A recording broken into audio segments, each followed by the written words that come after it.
Hi guys, welcome back on the channel. On today's video, we're going to have a quick flip through of Soldiers of God. A rule set that I was looking for quite some time. I couldn't find it, and I find it soft copy PDF version in Caribbean Beast website. I will have the link in the description of the video below. Tabletop Wargames rule for the raids, battles, and sieges of the Crusades. So let's start and have a quick flip through using our PDF. So this is a description of the era, and here we go to the rule set. Now the rule set is scanned like this. I don't know how you will print it. I think it can be printed A3. It's mentioned in the Caribbean B site that there is a little bit of a problem, but I think you're going to find a way. So here we're talking about the era, and if you go to the right here, you see the paces. Now this is a quite interesting, innovative idea. The rules are based on paces, and depending on the miniatures you're playing, so that's a good thing because you can play with any type of miniature, any size, or at the same time a combination of the table you have, you can decide what a pace will be. So, for example, the author suggests 28 mm miniatures. One pace will be 1 inch. For 20 mm will be 2 centimeters. For 15 mm will be half an inch. And for 10 mm, 1 centimeter. But depending, it's up to you, depending on the size of the table and depending on the miniatures you have, you can combine and find different paces. And that's good, very good. And actually, it's a good idea. Dice rolling, you roll d6, and that's the dice you need, nothing else. So let's go here. We're talking about the pre-measuring of distances. That's not allowed. Units and basing. The basing basically is not very restrictive. They just clarify that depending on the type of base you have, cavalry, heavy cavalry, infantry, war engines, you have to have a different number of models. Then you have the action cards where the rules are based around, and this is the innovative part that I really enjoyed. It tells you about the action cards and using your action cards, how to discard them in a pile, and special events. Here again, you go pass and discard, hold, or trade in cards. It's again a procedure for you to change cards that you may not like. Let's see here the anatomy of a card, and we go here at the top where it's the type, so it's movement, missile, melee, or morale, what kind of action will affect. Then here it's the action, what action the card can be played for to affect one of the player's battles. So advance, lose, retire is the action. Now you have here the special events. Not special events and actions cannot be performed together. You have a choice. So the special events now is a special event that can be used for a full description is also given to the special event. So this is also a special events part of the rule. So this is the special event. And here you have if it's one off in the fifth, and here is which side can be used, the Saracens or the Christians. And obviously, I'm telling you again, the army lists are devised in this way, especially the Crusaders' armies, that can be used for any armies of that period. You can fight, for example, the Battle of Bovines or the First Barons' War. You can use this list. Then we have sequence of play where we deal cards, then you place the battle plan cards, determine initiative, first play, second play, third play, fourth play, continue plays, continue taking in turns for each side to play an action card until all action cards have been played. If one side ends up with multiple cards, you can just play them one after the other. Once both sides have no action cards, you move to the end phase, where after both sides have played all their action cards, there is the end phase. Both sides should review the battlefield in the following order. You check here basically any units that have more disorder than stands are routed.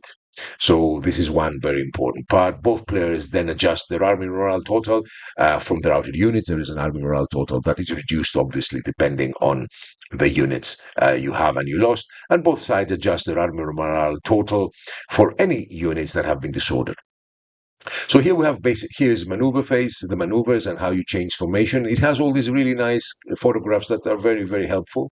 And here you have basic card action, you have movement card action, march, maneuver, change formation, change facing, about face, dismount, remount, full wheel, skirmish move. Also, there is unit interpenetration, as you can see here. Then you have action, missile action cards, where you have loose, advance, loose, and retire. This is mostly for skirmish units and war engines. We're going to go to the siege rules a bit later. Then you have melee action cards. We have melee, charge, You have challenge, and then you have morale action cards where you have rally, fear. For example, let's get ready to read an example of a rally card. A unit of Gullum currently has 3 points of disorder. On a rally action, 3 resolve tests are rolled for a unit. For the unit, it's required a +5. This comes from the army list, the Gullum's resolve value. A 2, a 5, and a 6 are rolled. 2 passes means that the Gullum's disorder is now reduced to 1. Also, you have fear. A fearsome reputation is explained to you here on the right. Then you have also confusion, and that's the end of the morale action cards. Then you have standard rule terms. So you have resolve tests, disorders. This explains to you what's a resolve test. A disorder, very straightforward. Disarray. What is a disarrayed unit? And here are the unit profiles. As you can see here from the bottom, the Gullums are a medium cavalry. That's the unit type. The quality is that they're trained. The resolve is a 5+. Melee weapon is 3+, and 4+, and missile weapon is bow 4+. This is the characteristics, the profiles of the unit. Then you have movement and formations, formations on the tabletop. So you have close order, open order, and as I told you, depending on the type of troops you have, you add or reduce the miniatures on your base. Formation facing, here is very straightforward. You can see all these photographs are very helpful. Skirmish units, and then here you have movement rates. And as I told you, these are all in paces, and the pace is based on your decision and your terrain size and your miniature size. Then you have a gallop move, and that's a quite interesting rule. It's basically once a cavalry unit has galloped once, he can gallop once per turn. A unit cannot do that, so that again in the battle. A unit that gallops also automatically gains 1 point of disorder as they lose their good formation, moving at such speeds, and some of their horses become weary or blown. So gallop is basically a quicker charge. So we're talking about here crossing obstacles, difficult terrain, occupying and fighting buildings, and building occupancy limits. Now here we talk about the command stance, and we're talking about a loose missile fire, a line of sight, the range, as we said again, the pace is based on your requirements, and splitting fire, you can split your fire, but it's quite a good rule, and measuring the ranges. Here, what you need to hit, basically, for example, a 4-stand unit of archers would roll 4d6. You roll 1 dice per stand and requires a 4+ to hit on each dice. That's how the rules work. You have missile modifiers, for example, a -1 if the target is in cover. Then you have the resolve test, switching into melee. This is possible. Here is examples of archery. A very straightforward rule set, a rule for melee, for shooting. Now here melee again, charge entering melee. What is hand-to-hand combat? Here examples of flank charges and rear charges. What you need to hit, very straightforward. And support in melee. You can support a melee in the back also from the rear. You can enter a melee while it's ongoing and support your comrades from the rear. Here you have melee modifiers, attacking units in open formation, attacking units light cavalry, attacking units in light infantry fighting heavy infantry, +1 attacking units in a superior position, etc. Then is your minimum dice. A minimum dice a unit can roll is in melee is 1. Even if modifiers would mean that he had less than 1 die roll, it still gets 1 roll, so basically 1. The resolve test and multiple melees explain to you how multiple melees work. And here you have also heavy cavalry shock impact. Here's melee examples. I told you the rules have really nice examples along the way, and with photographs, very helpful.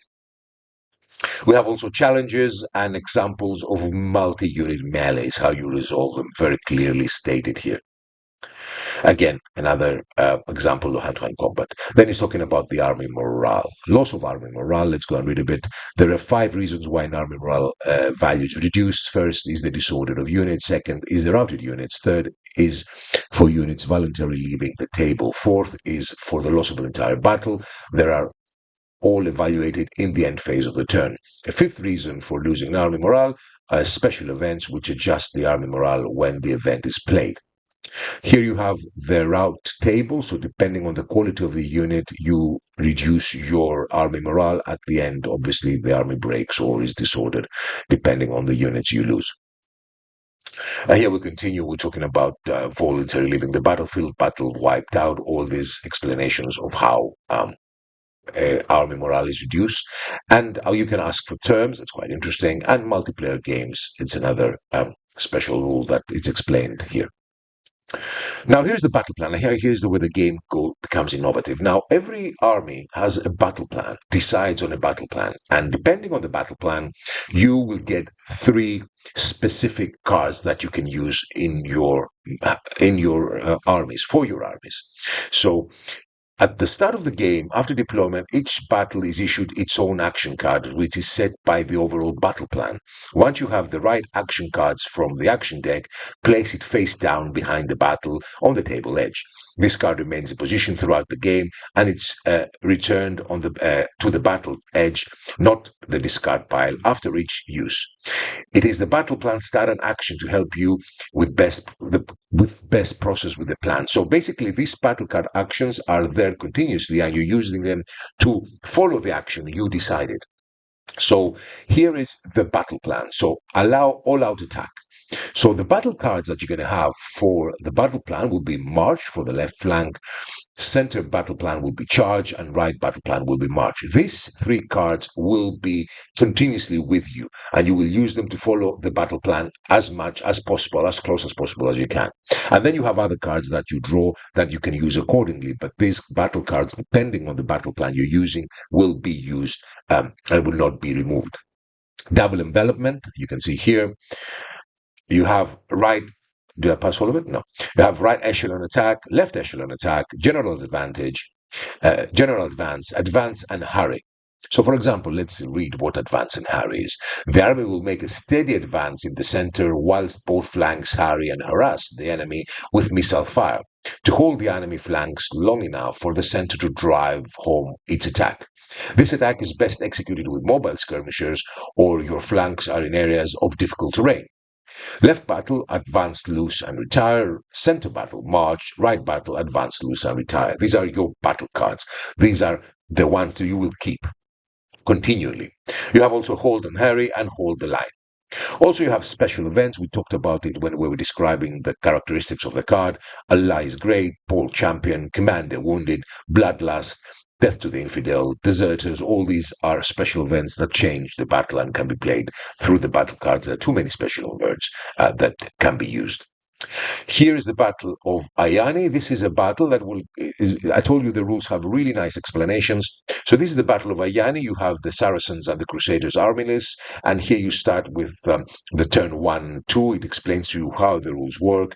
The first card, the second card, how it's played. The third card continuously in sequence until the end phase. It's a very, very helpful example.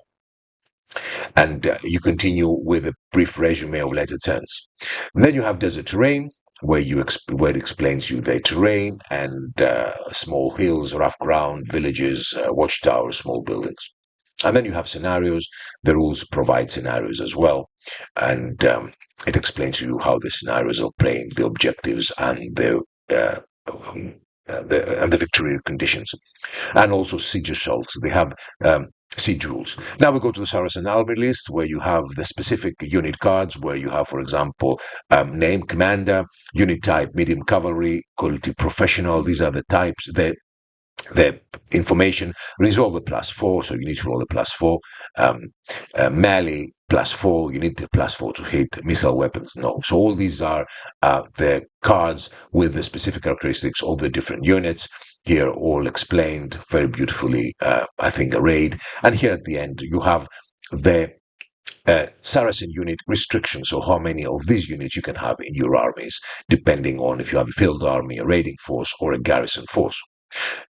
Here again, siege turn and restrictions. This is information about siege, and we'll go a little bit later. And the similar with the Crusader army, where you have your Crusader units with their characteristics. Let's go and check one. We go to Holy Order Knights. They cost 28 points. Plus 14 points per stand, MV3, and Holy Orders. They're heavy cavalry, they're elite. They have a police +3 resolve, a lance of +2 hit, a sword of +3 hit, and they have no special rules.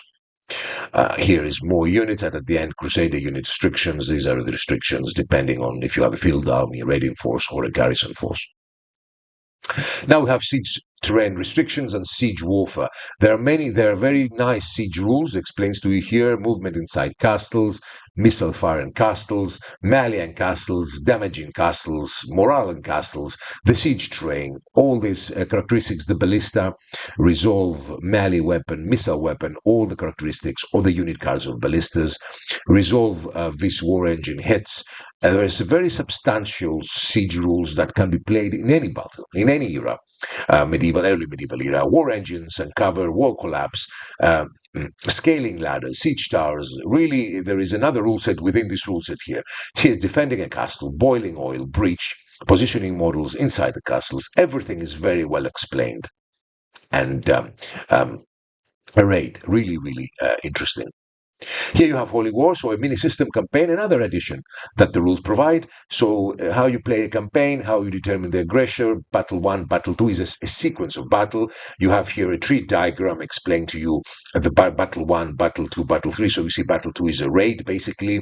And then you have small field battles ending with siege assaults. Really, really nice campaign setup.